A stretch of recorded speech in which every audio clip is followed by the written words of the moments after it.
From impeachments to inaugurations, if it's a political story, we are on the scene. The race for the White House is heating up. We're beating Biden. How dare he say that? If it's breaking news, we're live with the latest coverage. From the White House, the State Department, and Capitol Hill, we know the issues, but above all, we know the players to bring you the latest in-depth analysis on all the key stories that we're covering. I'm Eric Ham. Join me from Washington here on Firstpost America.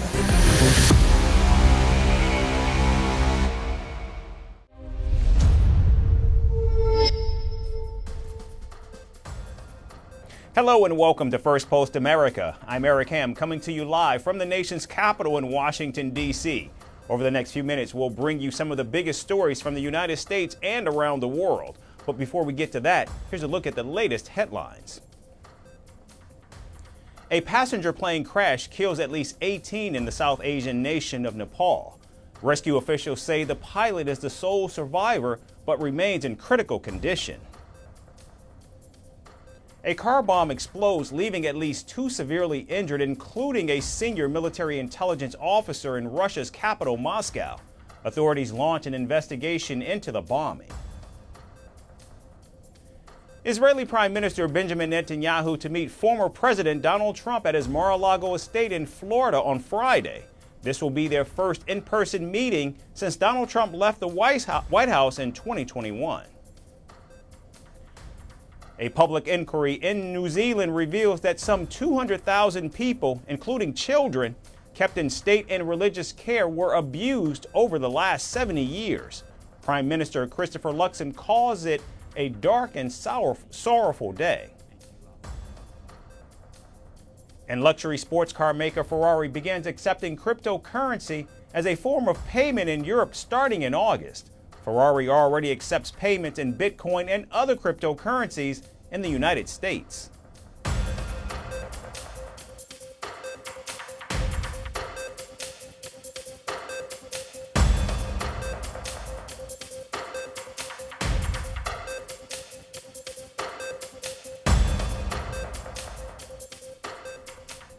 We begin in the United States, where Vice President Kamala Harris has kickstarted her election campaign with just 4 months to go. In her first rally, the Democrat visited Milwaukee, Wisconsin, the same city where the Republican Party held their national convention and nominated Donald Trump as the GOP's presidential candidate in mid-July. Wisconsin has always been a key battleground state. In fact, back in 2016, the Republican Party, rallying behind Donald Trump, won the state but lost it just 4 years later to President Joe Biden in 2020.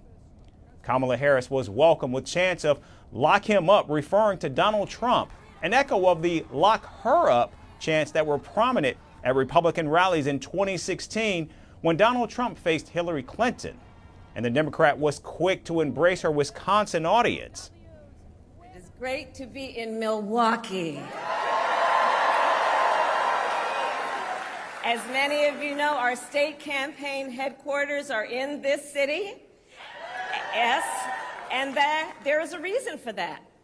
The path to the White House goes through Wisconsin. Yes, it does.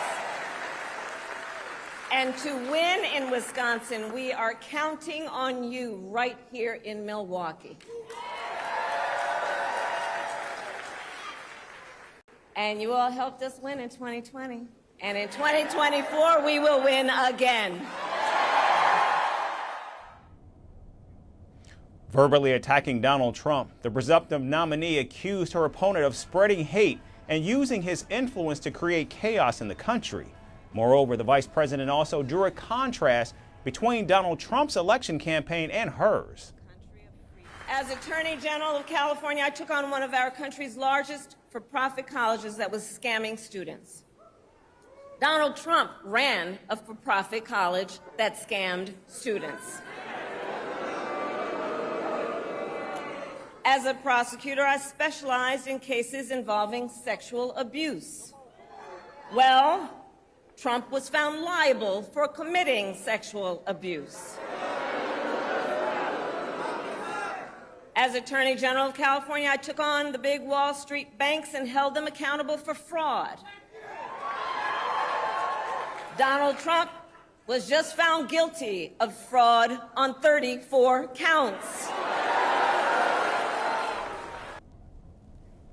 Meanwhile, more and more senior Democrats are rallying behind the vice president, with the latest being Senate Majority Leader Chuck Schumer, who even said that the former U.S. Senator would be the party's presidential nominee. Okay, good afternoon, everybody. Now, today is a great, great day for the Democratic Party and the country. Vice President Harris will soon be our nominee and will be elected president in November. We are brimming with excitement, enthusiasm, unity. Now, a recent Reuters Ipsos poll shows that for the first time this year, Donald Trump is trailing in the presidential race. According to the poll, Kamala Harris leads the former president 44% to 42% after having trailed Donald Trump since January. Another poll released Tuesday also has Kamala Harris in the lead over Donald Trump, while other polls have them neck and neck. Meanwhile, Donald Trump's campaign has filed a complaint against Vice President Harris, alleging that she violated federal election finance laws by replacing Joe Biden's name with her own to take control of the funds raised by the Biden campaign. Now, it remains unclear whether the complaint will generate traction with the Federal Election Commission, but it does show that the Trump campaign is looking for ways to slow down the growing momentum of the newly elevated candidate, who has quickly shifted the trajectory of the race in her favor. Moving to South America, Venezuelan President Nicolas Maduro, who is seeking a third term in office, is leaning on the armed forces to guarantee his desired outcome. Recently, the 61-year-old president appeared on state television attending a graduation ceremony for 25,000 police officers. He also promoted several officials and bestowed a new title on his defense minister, Vladimir Padrino Lopez. And reports say the National Guard has secretly imported anti-riot gear and refurbished armored vehicles that could be used against protesters. Meanwhile, the Army's top brass also pledged allegiance to Maduro by indulging in politics rather than preparing to safeguard the ballot. Venezuela's head of the Joint Chiefs of Staff posted an image on social media that purported to show the opposition leader Maria Corina Machado calling for the elimination of the army. A media watchdog group says the photograph was manipulated. Machado has been banned from running for office and is supporting stand-in nominee Edmundo Gonzalez. Both Machado and Gonzalez drew thousands of supporters at a recent rally and called for a liberation from Maduro's government.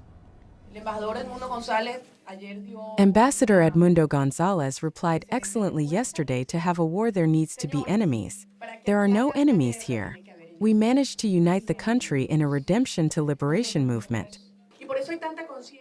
That this conflict is an issue that goes beyond our borders. Because if Maduro by force, which is the only thing he has left, stays in power, that would mean the biggest migration wave in history. We could be talking about 3 or 4 or 5 million people fleeing.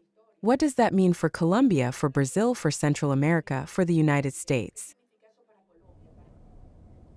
Meanwhile, high-ranking military officials continue to gain power during Maduro's presidency, while lower-ranking officers have not received the same benefits. The Venezuelan president has not hesitated in punishing military officials who in fact step out of line. In fact, out of the 301 opponents currently held as political prisoners, about half are members of the armed forces. Still, the army officials have been used to clamp down on protests against Maduro's ruthless rule and economic misery.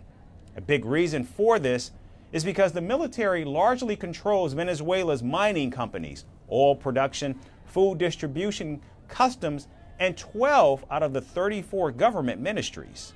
And if Maduro resigns or loses, the incredibly powerful military of Venezuela will no doubt see their power and influence greatly diminished. And moving to Asia, a video allegedly depicting Philippine President Ferdinand Marcos Jr. engaging in what looks like drug use has sparked widespread controversy and outrage. According to the Department of National Defense, supporters of former President Rodrigo Duterte released the deepfake video just before President Marcos was scheduled to to hold the State of the Nation address on Monday. The Filipino Defense Secretary quickly moved to reassure the public, emphasizing that the military remains steadfast in its support of the president. He said, quote, "It is obvious from the video that it is not our president. Their video is fake and obviously not real," unquote. The Department of Justice also joined in condemning the video, vowing to identify and prosecute those behind it. And to further debunk the video's authenticity, the police department's forensic experts held a news conference where they compared the facial features of President Marcos with that of the unidentified man seen in the video. Enlarged images highlighted distinct differences, particularly in the right ear, which showed the president's ear being larger than that in the video. However, this is not the first time that the Philippine president has been targeted by deepfake technology. In fact, back in April, an audio deepfake clip falsely depicted him ordering the military to take action against China. And given the ongoing territorial dispute between Manila and Beijing over the West Philippine Sea, such fabrication carries significant weight and potential for escalation.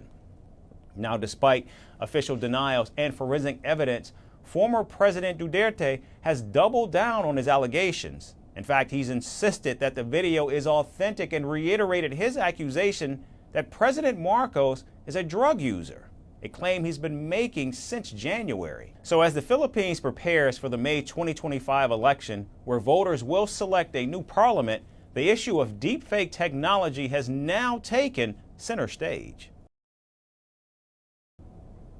And returning to South America, Colombia has finally banned the centuries-old sport of bullfighting after a decades-long battle. President Gustavo Petro has signed a law that will restrict bullfighting for a 3-year transitional period before completely banning it in 2027. Meanwhile, bullfighting arenas across Colombia will be converted into concert halls and exhibition venues. However, those who make a living from the sport say their future is now uncertain, and they fear the 30,000 fighting bulls may go to slaughterhouses. Here's our report with the details. Bullfighting, a centuries-old sport in the South American nation of Colombia and a spectacle long been part of its cultural heritage, has now finally been banned after a battle of more than 2 decades. Colombian President Gustavo Petro has signed a law marking the end of a tradition that was constitutionally recognized as culturally rooted. Standing before a crowd at an iconic bull ring in capital Bogota, Petro said that bullfighting might be an ancestral practice, but it cannot justify killing sentient beings for fun. There will be no more deaths in downtown Bogota, because in the center of the country, where life is queen, we can say with certainty that we are building a Colombia, the world center of life, and a Colombia, the country of beauty. And let's fill this Plaza La Santa Maria with culture, maybe with sports, with life, instead of death. According to the new legislation, bullfighting will be restricted for a 3-year transitional period before being banned completely by mid-2027. During the transition, bullfighting activities will be allowed, but only under the conditions defined by the government. Meanwhile, over a dozen bullfighting arenas across Colombia will be turned into concert halls and exhibition venues. The highly debatable bill was approved by the Colombian Congress in May. It had been contemplating to implement the ban for more than 20 years. However, the bill often lost key votes by narrow margins. This project has had a number of enemies and powerful opponents, powerful contradictors that have stopped its development over and over again. The law has removed the country from the list of nations where bullfighting is still legal. These include Mexico, Venezuela, Ecuador, Peru, as well as European nations like France, Portugal, and Spain. Colombia has now joined other Latin American nations that have outlawed bullfighting, including Argentina, Brazil, Chile, Guatemala, and Uruguay. The once popular event, broadcast live by multiple television networks, has been slammed as cruel by animal rights activists. Recent polls suggest that Colombians have lost interest in the sport. But while the government's efforts to end the practice have been hailed by many, Bullfighting aficionados argue the new law threatens the cultural freedoms of minorities. Bullfighters, their assistants and cattle ranchers, all of whom make a living from the sport, say their future is now uncertain. Bullfighting academies that have taught the craft to thousands of teenagers are in a dilemma whether they should continue training younger generations. Many bullfighters say they are ready to take part in the sport illegally. In these 3 years, we will continue practicing. I will continue practicing out of the country, in my country while we can, and when we can't, we will do it illegally because this is our life, our passion. I repeat it, it's our way of life, and I will die being a bullfighter. The ban will save hundreds of bulls from being killed in Colombia. However, it is still unclear what will happen to the existing bulls that have been specially bred and raised for these fights. Some bull owners say the animals might go to slaughterhouse as their fate is not determined by the new law.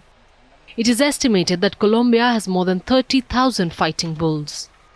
The day they tell me that bullfighting is forbidden, all the cattle will go to the slaughterhouse. All of it. Why am I going to continue to keep fighting bulls if I can't fight them? I will dedicate myself to another business, which is meat cattle or sell the land to industrialize it. It is uncertain how many people in Colombia make a living from bullfights and how much these events contribute to the country's economy. However, the law still calls on the government to identify people who will be impacted by this ban.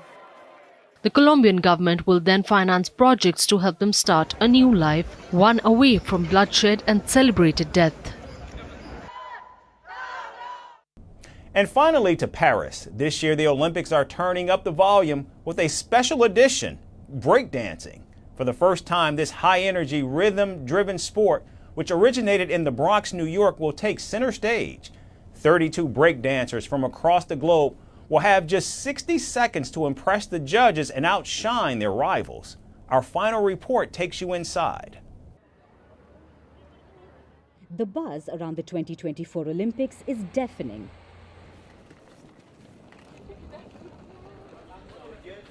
Athletes from every corner of the globe have descended upon the city of love, Paris. They will showcase the blood, sweat and tears that they've poured into their training for years, and their ultimate goal is to bite down on that coveted gold medal. But this year, a new breed of competitors is feeling the heat, breakdancers. No, not the cheerleaders or the performers gracing the opening ceremony this Friday, but genuine breakdancers. The art of breakdancing is meeting athleticism this year at the 2024 Olympics. It's the newest Olympic sport added to the event. These athletes won't just flip, spin and balance like gymnasts. They'll have to keep the beat while doing it.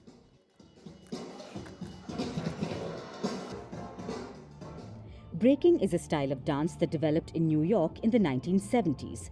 It emerged with dancers moving to the infectious rhythms of funk and hip-hop. We have 4 fundamental, which are top rock, freeze, footwork, and power moves. However, the ones who perform breakdance aren't called dancers or breakdancers. Instead, they're called b-boys and b-girls. In recent years, breaking has established its own set of rules. And with the Olympic seal of approval, it's finally struck gold. Participants will be judged on 5 criteria: technique, vocabulary, execution, musicality, and originality. Forget the traditional leaderboard. These athletes will battle head-to-head to see who's the top dog. Breaking is all about the moment. You know, you create the moment. And as we speak about the Olympics, it's different rules. Yeah, it's a sport. There's a dress code. You should wear certain dress, you know, clothing, and also like you have a lot of rules which are not in the code of breaking, but still breaking is suitable to that because that's visually it's really attractive. So how will the Olympic breaking competition go down? First, breakers will face off in tournament-style duels.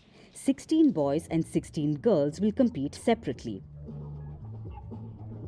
At the Olympic Games, B-boys and B-girls each get their own spotlight. Each competition has 16 dancers split into 4 groups of 4. First, they will face off against everyone in their group. The top 2 dancers from each group then advance to the knockout stages. Winners will move on, losers will go home until only one dancer remains standing. Each head-to-head matchup known as a battle consists of 3 rounds or throwdowns. One dancer goes first, showing off their moves. Then the other dancer responds with their routine. There will be a best of 3, and then the judges declare the winner.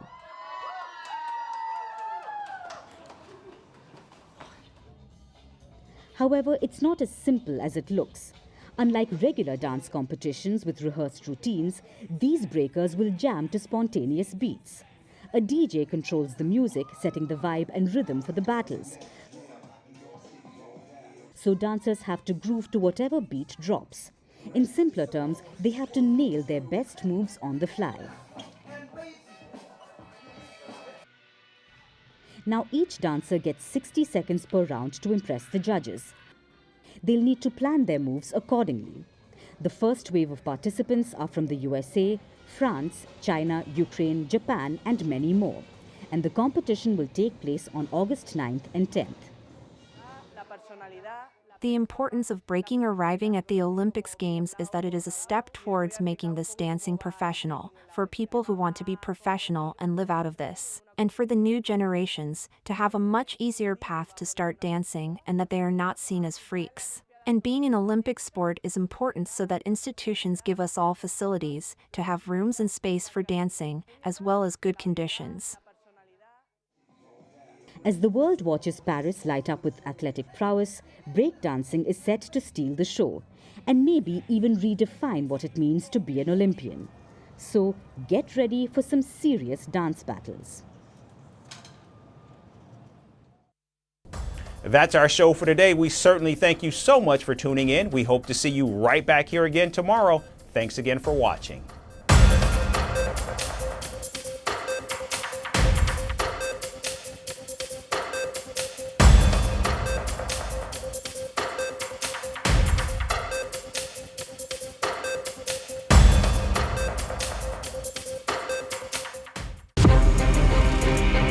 From impeachments to inaugurations, if it's a political story, we are on the scene.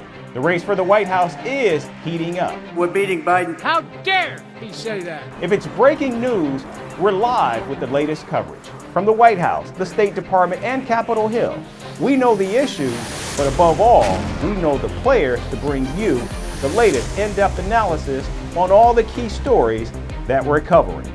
I'm Eric Ham. Join me from Washington here on First Post America.